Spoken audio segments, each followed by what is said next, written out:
여기에서 허수아비 용사라는 것은 세상 풍조를 따르는 사람들을 말을 하죠. 그리고 진짜 용사는 바로 하나님의 말씀을 따르는 그리스도인들을 가리키고 있습니다. 그렇습니다. 진짜 용사는 바로 우리 그리스도인들을 가리키는 것이죠.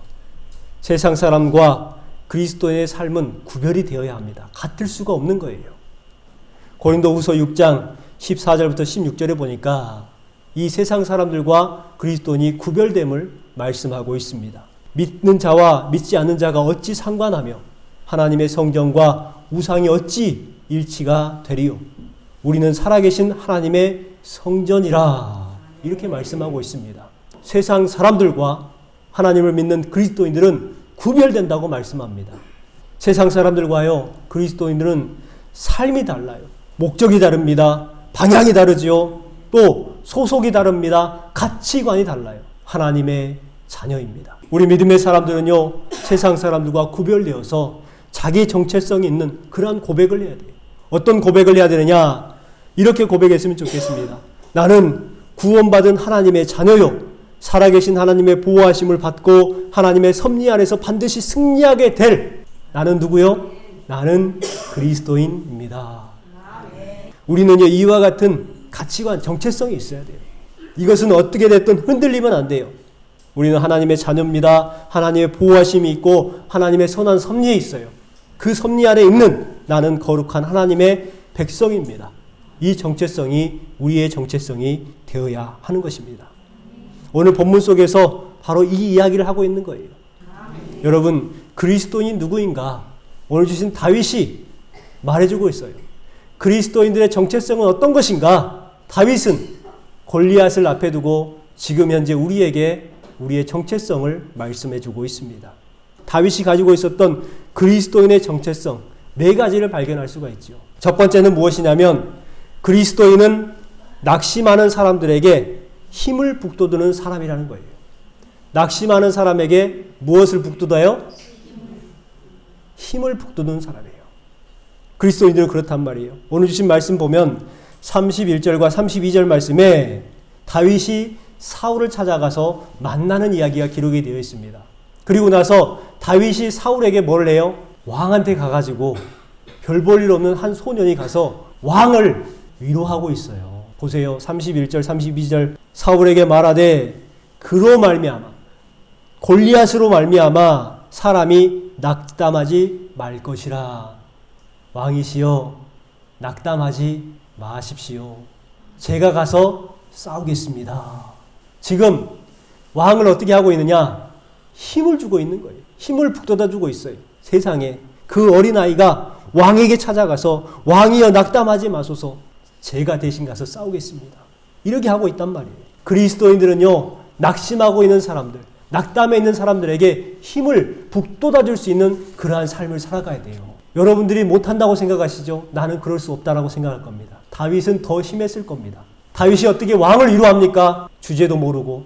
그러나요 다윗은 달랐어요. 왜요? 하나님을 믿는 믿음의 정체성이 확고했거든요. 그래서 사울을 위로합니다. 힘을 북돋아 줍니다. 그리고 그를 위로하면서 내가 대신 싸우겠습니다라고 자신 있게 말하고 있는 거예요.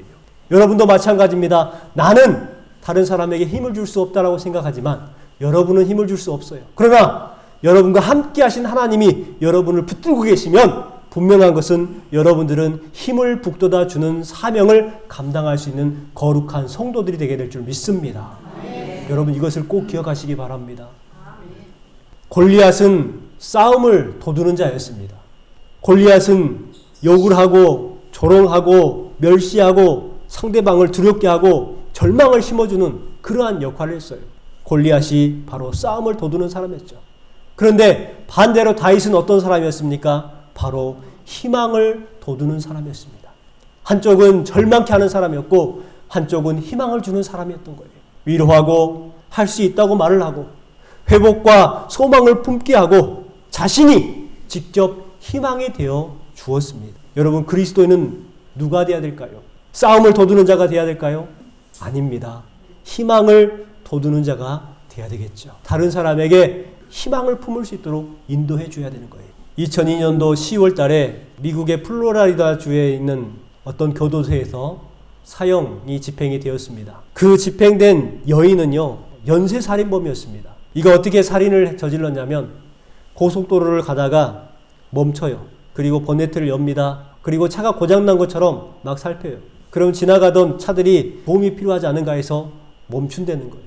멈춰가지고 괜찮으시냐고 뭐가 문제냐고 막 물어봐주고 자동차를 살펴주겠죠. 그러면 총으로 쏴서 죽인다고 합니다. 그리고 고속도로에다 내버리고 그냥 도망가 버리는 거예요. 그 여인이 10년 동안 그 짓을 했는데 무려 7명이 그렇게 해서 죽었습니다. 같은 방법으로.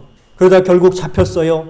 사형이 언도됐습니다. 10년 동안 사형 집행을 안 하다가 10년 후에 드디어 사형이 집행이 됐어요. 이 여인이 심리학자들과 계속해서 상담을 하고 이야기를 하다 보면 여러분 변화되는 모습이 있어야 되는데 변화되질 않는 거예요.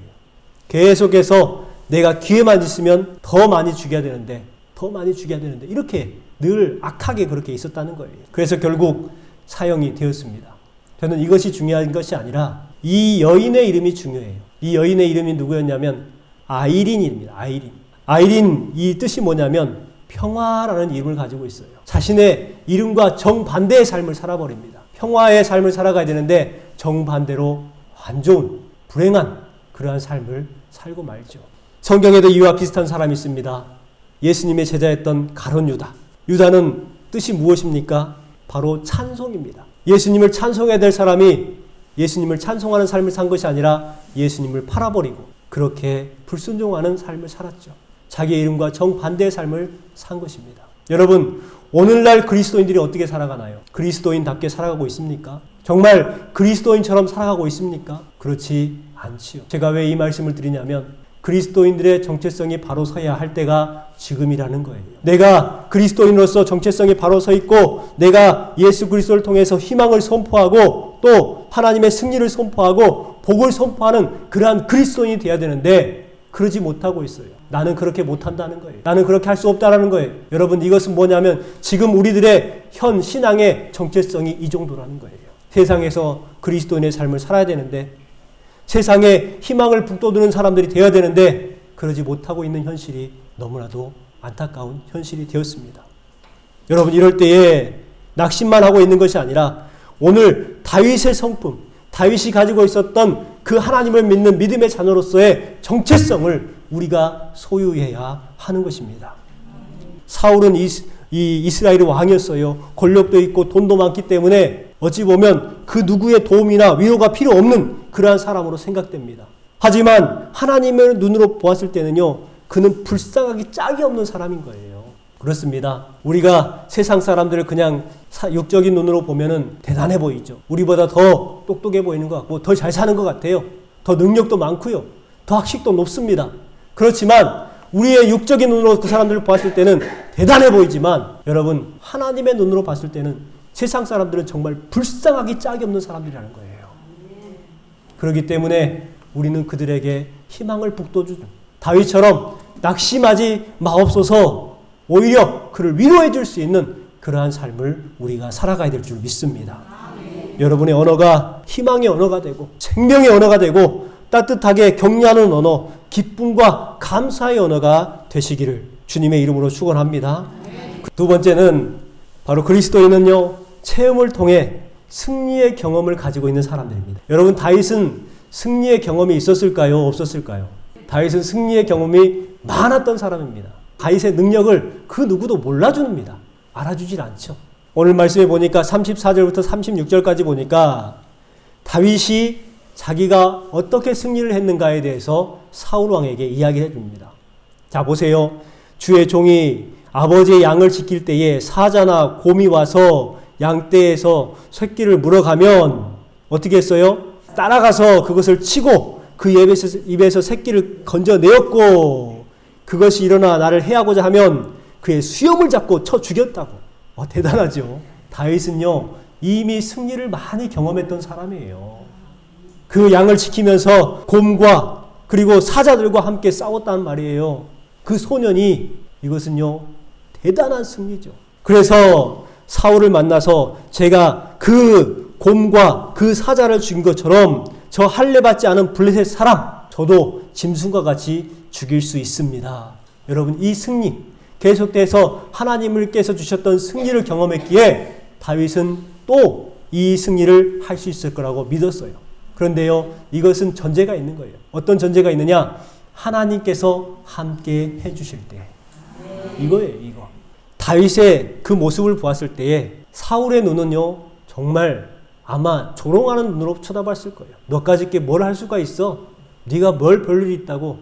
아마 이런 생각을 했을 겁니다. 이 시각을 요즘 세상에 한번 적용을 한번 해봤으면 좋겠습니다. 요즘 세상 사람들이 교회를 어떤 눈으로 볼까요? 긍정적인 눈으로 볼까요? 부정적인 눈으로 볼까요? 부정적인 눈으로 보는 것이 사실입니다. 세상 사람들은요, 교회의 조건을 보고 교회를 조롱합니다. 성도들을 우습게 생각합니다. 요즘 그런 말을 하잖아요. 교회가 사회를 걱정해야 되는데 사회가 교회를 걱정하고 있다? 저는 이 말에 공감하지 않습니다. 사회가 어디 교회를 걱정해요? 걱정해 주는 게 아니라 조롱하는 것이죠. 하지만 그런 말을 듣는 현실이 조금 유감스럽긴 해요. 교회가 뭘 한다고? 너희들이 무엇을 할 수 있다고? 교회가 말하는 그 의지 좋고 좋은 말들 참 좋아. 좋긴 하지만 무슨 능력이 있다고? 세상 사람들은 우리에게 그렇게 말을 합니다. 사울이 다윗에게 했던 말처럼.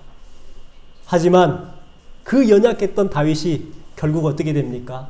골리앗을 넘어뜨리고 이스라엘이 승리케 하는 거예요. 그렇습니다. 비록 연약해 보이고 약해 보이고 세상적으로는 가난하고 세상적으로는 부유하지 못하고 세상적으로는 미련하게 보여도 여러분, 분명한 것은 하나님이 함께 하시는 교회가 승리하게 되는 거예요.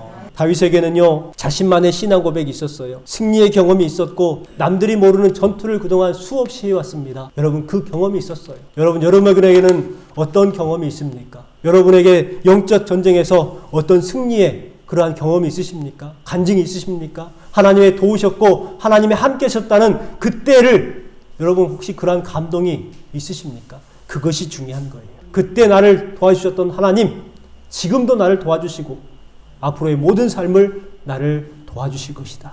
이 믿음, 이 간증이 있을 때에 우리는 비로소 승리할 수가 있는 것입니다. 여러분, 내가 기도했더니 하나님께서 내 질병을 낫게 해주셨고, 내가 기도했더니 문제가 해결되었고, 아픔이 해결되었고, 통증이 사라졌고, 금전적인 문제가 해결이 되었습니다. 여러분, 이와 같은 간증이 여러분에게 임하시기를 주님의 이름으로 축원합니다. 세 번째는 그리스도인은요, 하나님의 방법으로 싸우는 사람들입니다. 지글러라는 사람이 쓴 실화의 책인데요. 제목이 보니까 참 좋습니다. 하나님의 방법이 여전히 최선의 방법입니다. 하나님의 방법이 여전히 최선의 방법이에요. 시대가 변해도 세상 풍조가 흉흉해도 여전히 동일한 것은 하나님의 방법이 최선의 방법이라는 것입니다. 다윗이 얼마나 신앙적으로 훌륭한 모습을 가지고 있느냐, 여기에서 알 수가 있습니다. 다윗은요, 사울의 방식을 흉내내지 않았어요. 곧 세상적인 방법을 흉내내지 않았습니다. 사울이 이제 골리앗에게 보낼 때에 자기의 투구와 갑옷과 칼을 다윗에게 입혀줍니다. 그런데 다윗이 한번 움직여 봤어요. 그런데 치수가 맞지가 않지요. 어떻게 어른 것이 아이에게 맞겠습니까? 칼도 어색한 거예요. 그래서 그것을 벗어버리죠. 그리고 어떤 방식으로 하느냐? 자기만의 방식으로 나아갑니다. 이 자기만의 방식은 어떤 방식이냐? 믿음의 방식으로 나아간 것이죠. 그렇습니다. 여러분, 사울의 방식을 따르지 마시고 다윗의 방식을 따르시길 바랍니다. 세상적인 방식을 따르지 마시고 믿음의 방식을 따르시길 바랍니다. 그것이 승리하는 방법이에요. 왕의 투구를 쓰고 갑옷을 입고 또 왕의 칼을 차고 싸워보는 것, 어찌 보면 다른 사람들은 영광이라고 생각할 수 있습니다. 왕께서 하신 건데 왕의 투구를 쓰고 왕의 갑옷을 입는 것 얼마나 영광이겠습니까? 왕이 배려한 것을 거절하는 것 참 힘들 거예요. 그러나 다윗은 이것을 입고는 가지 못하겠나이다 하고 곧 벗어버렸어요. 여러분, 세상의 관습과 세상의 습관을 빨리 벗어버리시기 바랍니다. 믿음의 방법으로 나아가시기 바랍니다. 많은 상도들이요, 체면 때문에 믿음의 방식보다는 세상의 방법을 구하려고 또 세상 방법으로 살아가려고 많이 합니다. 왜요? 믿음으로 살아가려고 한다면 왠지 세상 사람들에게 좀 부끄럽거든요. 체면이 안 쓰는 거예요. 그러니까 뭐 합니까? 은근슬쩍 세상적인 방법으로 그렇게 하면서 아무렇지도 않은 척, 그렇게 살아가려고 합니다. 그렇게 하는 것은 결코 잘못된 것이죠. 세상의 전문가들이 그렇게 하라고 하니까 그렇게 한다고 말을 합니다. 핑계합니다. 세상의 풍조가 그러니까 그렇게 살아갈 수밖에 없습니다라고 핑계합니다. 그러나 여러분, 다윗은요 절대 그렇게 하지 않았어요. 다윗에게 입혀준 갑옷을 벗어 던져버렸습니다. 그리고 자신의 방식을 택합니다. 이것이 다윗이 이기는 방식이었어요. 다윗의 방식이 뭐였죠? 40절 말씀입니다. 그동안 하나님께서 나를 도와주셨던 방법, 나를 그 사자와 곰의 입에서 건져주셨던 그 믿음의 방법으로 나아갑니다.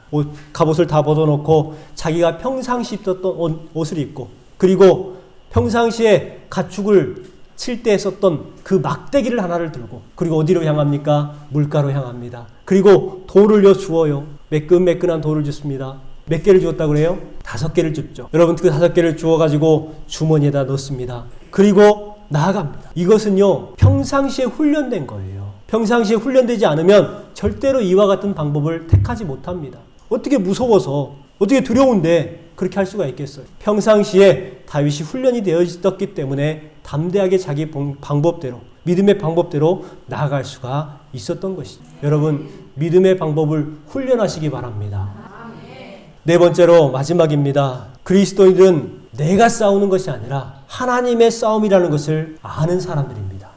이 전쟁은 우리에게 속한 것이 아니라 하나님께 속한 전쟁이라.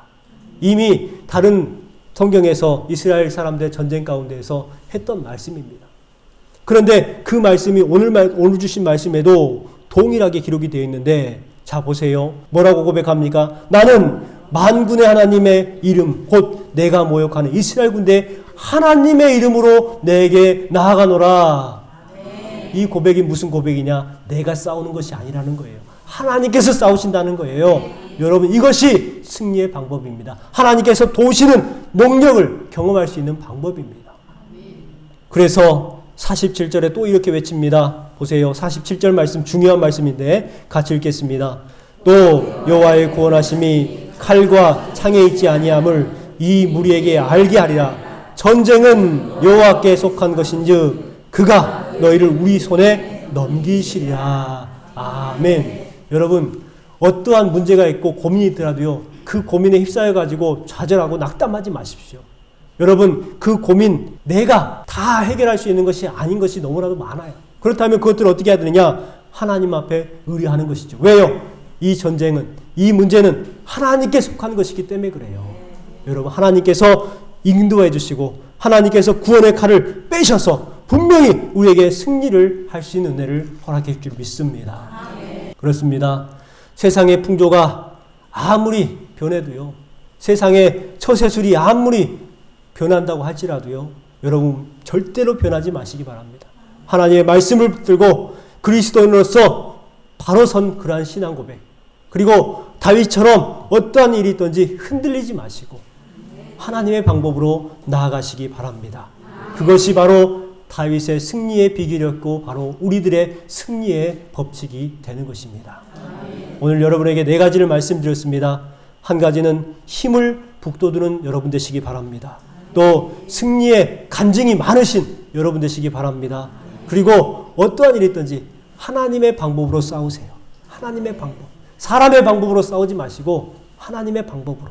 그리고 이 싸움은 내가 하는 것이 아니라 누가 하는 거예요? 하나님께서 하신다. 여러분의 삶 가운데 영적 전쟁이 수없이 많을 겁니다. 하루하루 사는 것이 얼마나 버겁습니까? 그 영적 전쟁에서 우리는 늘 넘어질 수밖에 없지만 하나님을 의지하고 하나님을 붙들고 나가면 그 전쟁이 하나님 것이 되고 비로소 우리에게 승리를 맛보게 해줄 줄 믿습니다. 오늘 주신 말씀을 기억하심을 통해서 하나님의 은혜를 많이 경험하고 또 하나님이 주신 놀라운 승리를 경험하는 저와 여러분 되시기를 주님의 이름으로 축원합니다.